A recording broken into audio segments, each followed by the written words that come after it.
సరస్వతి సేవాశ్రమము. దాంట్లో ఒక తాతగారు ఉండేవాళ్ళు. ఆ తాతగారి దగ్గరికి ఈయన శశికుమార్ అనే ఫోటో స్టూడియో గవర్నమెంట్ ఎంప్లాయ్ అని వచ్చేవాడు. వచ్చి వాళ్ళ మేనగోడలో లావణ్య కేర్ టేకర్ లా సెకండరీ చదువుతుంది. దాన్ని హాస్టల్లో కేర్ టేకర్ గా అంటే జాయిన్ చేయించడానికి వచ్చారు.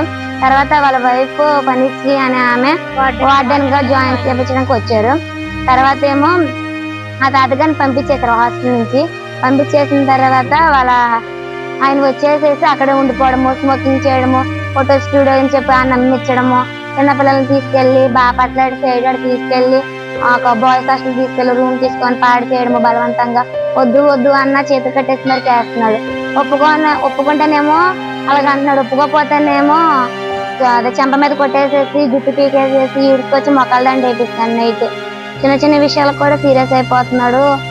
ఏంటో మళ్ళీ ఏంటో మీ బాయ్ ఫ్రెండ్స్ ఉంటే చెప్పండి, అక్కడ తిప్పుతాను ఇక్కడ తిప్పుతాను, ఎదురుకున్న అపార్ట్మెంట్ లో రూమ్లు ఇస్తాను, ఆ రూమ్ లో పంపిస్తే ఈ రూమ్ లో పంపిస్తాను, పోలీసు వాళ్ళతో నేను మాట్లాడి చుట్టూరు కాపలా పెట్టిస్తాను, ఇష్టం ఉంటే చెప్పండి ఇదని చెప్పి అంటున్నాడు సార్. చాలా మిస్బిహేవియర్ గా చేస్తున్నాడు సార్. శశికుమార్ హాస్టల్ లో వేరు పేరు సార్. గవర్నమెంట్ హస్బెండ్ అవుతాడు సార్. హాస్టల్ వార్డెన్ పనిశ్రీ, తనకి హస్బెండ్ తన సెకండ్ వైఫ్ సార్.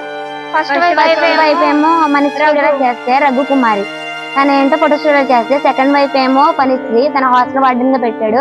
వాళ్ళ హస్బెండ్ ఏంటో శశికుమార్, కేర్ టేకర్ అంటే లావణ్య వాళ్ళ మేనకోడలు సార్.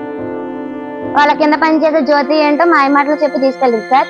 వాళ్ళ అక్క ఏంటో ఇక్కడ చేస్తా ఉంటది సార్ పిల్లల్ని. బాపట్ల తీసుకెళ్ళాడు సార్. ఫోటో షాప్ అని తీసుకెళ్లి సినిమాలు చెప్పడం గానీ, నువ్వు తిన్న తర్వాత నాకు ఇయ్యు, నువ్వు తాగిన తర్వాత నాకు ఇయ్యు అని చెప్తాడు సార్. చెప్పిన తర్వాత నువ్వు తింటానే తింటాను, నువ్వు తినకపోతే నేను తిన్ను అని చెప్పి వద్దు వద్దు అన్న చెప్పి కారు అక్కడ ఆపేసేసి నువ్వు ఒప్పుకుంటేనే కారు తెస్తాను లేకపోతే కారు తీను అని చెప్పి బలవంతం చేసేసి 5-6 తీసుకెళ్ళాడు సార్. తీసుకెళ్ళిన తర్వాత మమ్మల్ని ఏం చేయలేదు సార్. ఆ పిల్ల అమ్మ గురించి ఆయన తెలియదు సార్, అందుకే వెళ్ళలేదు సార్. తను తెలియదు కదా సార్, తను మాత్రమే తీసుకెళ్ళాడు. ఎవరికి తెలియకుండా ఫోటోగ్రఫీ అని చెప్పి తన మార్నింగ్ మొన్న ఆదివారం 7ంటికి తీసుకెళ్లి నిన్న సోమవారం 3ంటికి తీసుకొచ్చాడు సార్. ఈవినింగ్ వచ్చింది సార్.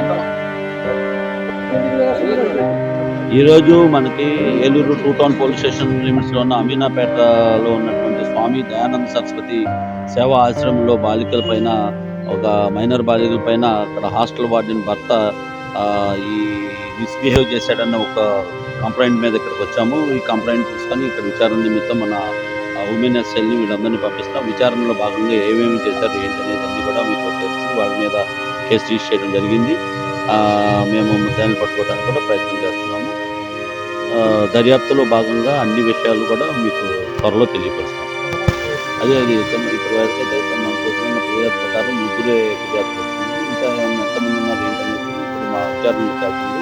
ఉమెన్ అసోసియేషన్ చేస్తున్నాము. వీళ్ళందరినీ కూడా చేసి వాళ్ళ స్టేట్మెంట్ రికార్డ్ చేసిన తర్వాత మీకు అన్ని విషయాలు నేను తర్వాత అతను ఏంటంటే ఈ ఫోటో షాపింగ్ నేర్పిస్తాననే ఉద్దేశంతో వీళ్ళకి తీసుకున్న హాస్టల్ వార్డెన్ యొక్క భర్త సరే నమ్మకంతో వాళ్ళు వెళ్ళడంతో ఆ మైనర్ బాలికల పైన మిస్బిహేవ్ చేశాడని అభియోగం. ఆవిడ హాస్టల్ వార్డెన్ అతను హాస్టల్ వార్డెన్లో అతను కూడా భర్త కాబట్టి ఇక్కడ ఉంటాడు. అతను ఫోటో షాప్ ఇంకా దర్యాప్తులో అన్ని విషయాలు చెప్తాను. ఇప్పుడే వచ్చింది. ఏం చేశారు అనేది ఇంకా చెప్తాం.